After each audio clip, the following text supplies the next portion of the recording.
Bom, hoje eu vou trazer um artigo voltado para a área de impermeabilização, que é uma área que eu estou fazendo especialização, né, e que eu gosto bastante de atuar nesse segmento de impermeabilização, a respeito do impacto da ausência de projetos técnicos de impermeabilização nos casos, né, de serviços de impermeabilização. Então, esse é um estudo de caso de 2023 do meu escritório, né, da Gessala Engenharia. Trouxe aqui para vocês um pouquinho quem sou eu, né? Para quem não me conhece, eu sou Giovana Sala, sou membro número 6 da DEPAT, eu sou sócia-diretora da Gessala e também sou inspetora da Fernandes e Grossi, a empresa, trabalho junto com o Marcos, né, na empresa do Marcos, Fernandes e Grossi.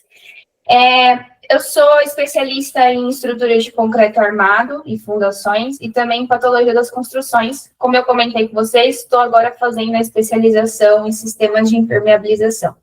Sou engenheira civil, técnica em edificações e alguns outros cursos aí no decorrer dos anos. Bom, vamos ao que interessa. Vou contar um pouquinho para vocês a respeito desse caso. É um caso bem interessante.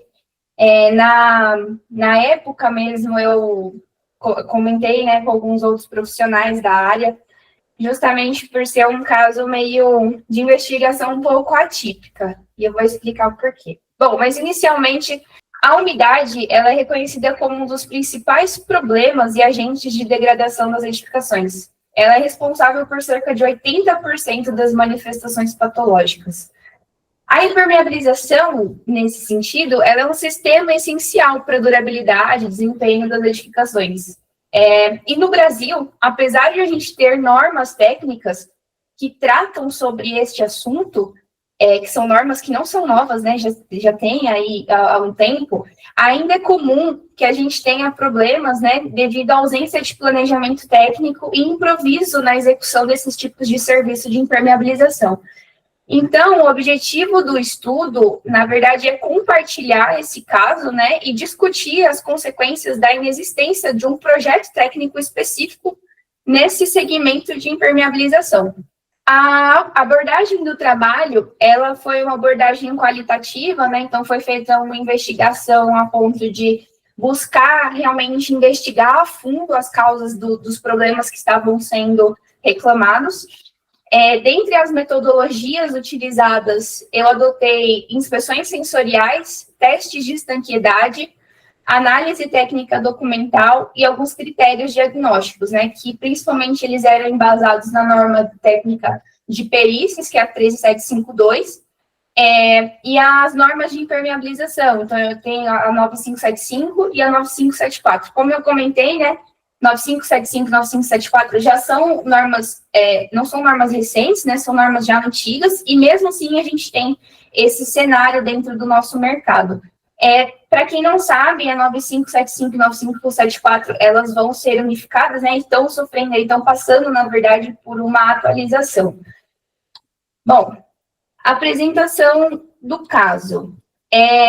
Aqui a gente vê uma piscina muito bonita, né? É um apartamento de cobertura de alto padrão aqui na cidade de São Paulo.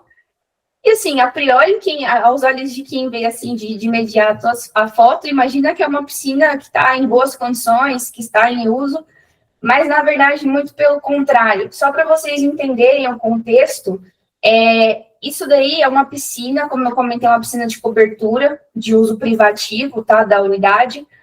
E a obra tinha sido concluída há aproximadamente 3 meses. E ainda assim, a gente tinha problemas de infiltração. Então, como eu comentei, unidade habitacional de alto padrão, tipo cobertura. O bairro, como eu comentei, é um bairro aqui de São Paulo de um poder aquisitivo bem alto, é o bairro de Indianópolis. E o período da investigação foi em 2023. E a obra, como eu comentei, tinha sido concluída há aproximadamente 3 meses.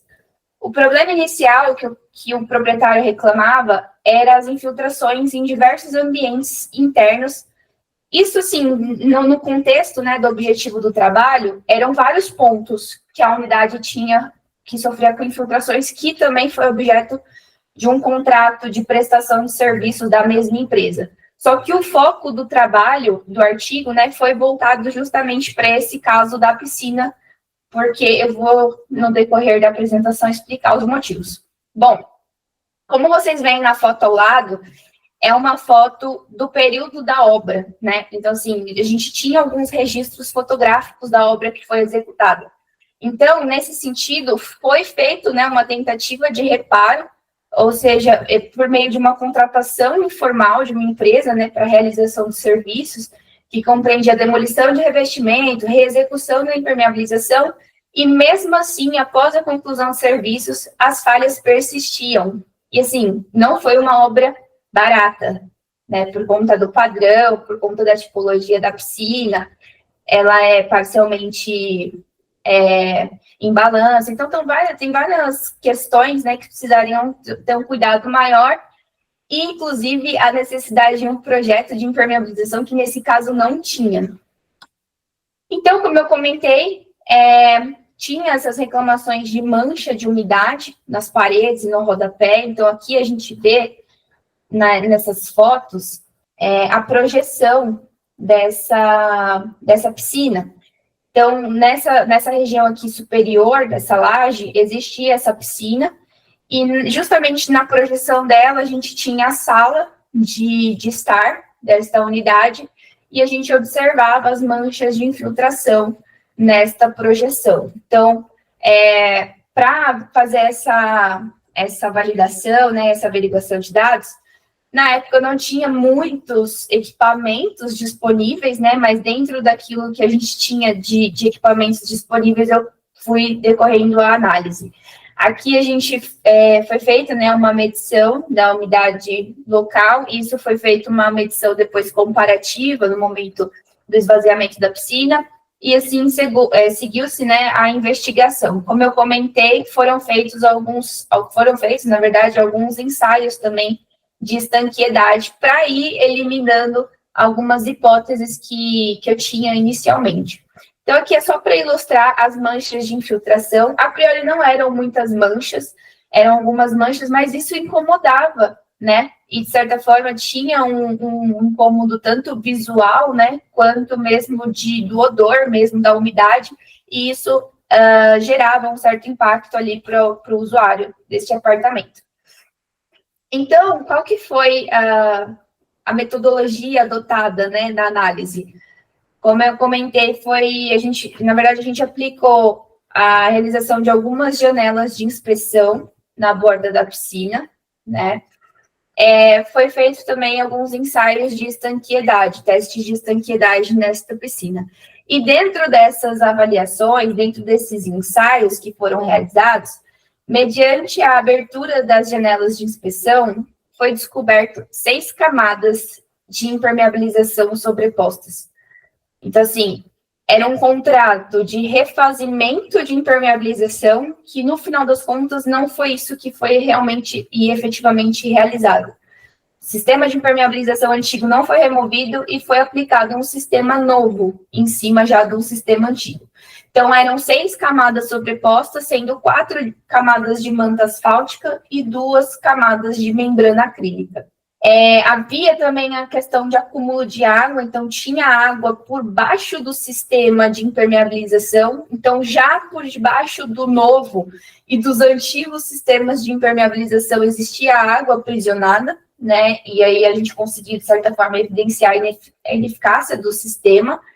Eflorescências de infiltração, então a gente tinha muitas marcas de eflorescência já novas, porque tinham sido feitas várias intervenções, até de pintura e tratamento na parte realmente de acabamento, né, da unidade, então conseguiu-se verificar a condição desse surgimento, dessas infiltrações.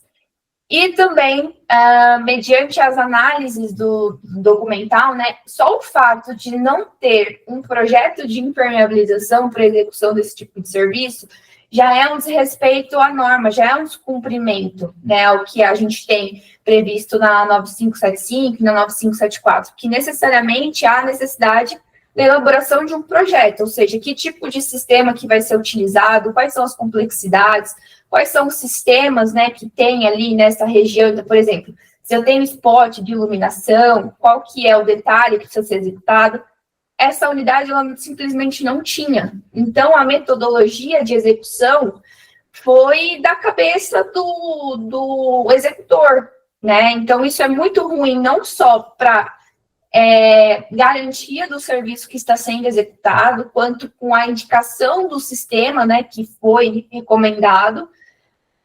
Obviamente que um projeto, ele iria fazer, né, essa questão da exigência, da necessidade de remoção do sistema de impermeabilização, e também desse vínculo de outros sistemas que a gente tem dentro de uma área que vai ser impermeabilizada. Então, aqui a gente tem uma foto, como precisaria eliminar, né, as hipóteses que haviam sido estipuladas e criadas para conseguir determinar o possível local, né, das infiltrações.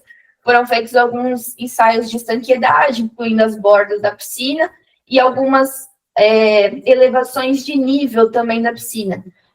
Nesse ensaio de estanqueidade, onde a gente elevava o nível da piscina a cada 20 centímetros, já não é uma piscina tão funda, mas foi determinado 20 centímetros, a gente via que em todos os níveis havia a infiltração de água.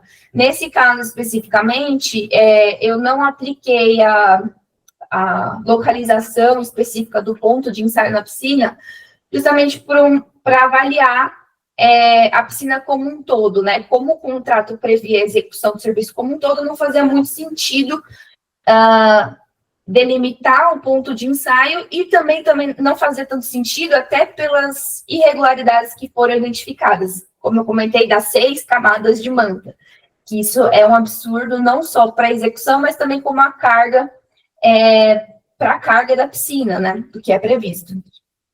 Então, aqui a gente tem algumas fotos dessas janelas de inspeção que foram adotadas para fazer investigação. Então, aqui a gente consegue ver a base, que a imagem está ruim, né, porque foi extraída diretamente do artigo, mas aqui tem a base mesmo de onde estava regularizada a aplicação da manta. Havia-se a presença de água também embaixo dessa camada e existiam várias camadas sobrepostas, né? Então, foi feita essas janelas de inspeção tanto na borda quanto no piso. E aí, por que eu falei que esse caso foi meio atípico e um pouco complexo? Porque, assim, a gente está falando de uma piscina que foi concluída há 3 meses, né? E aí, chegar no proprietário e falar, olha, eu vou ter que quebrar a sua piscina para poder cravar e investigar realmente isso a fundo, foi uma decisão um pouco difícil, né, para ser tomada. Não foi tão simples, né? Eu pensei, repensei várias vezes, mas até não fazia tanto sentido na época, né, e até hoje eu ainda bato um pouco nessa questão, justamente porque a gente sabe que existe um problema, né, apenas dizer, supor, né, que o serviço de impermeabilização está mal executado seria uma mera suposição.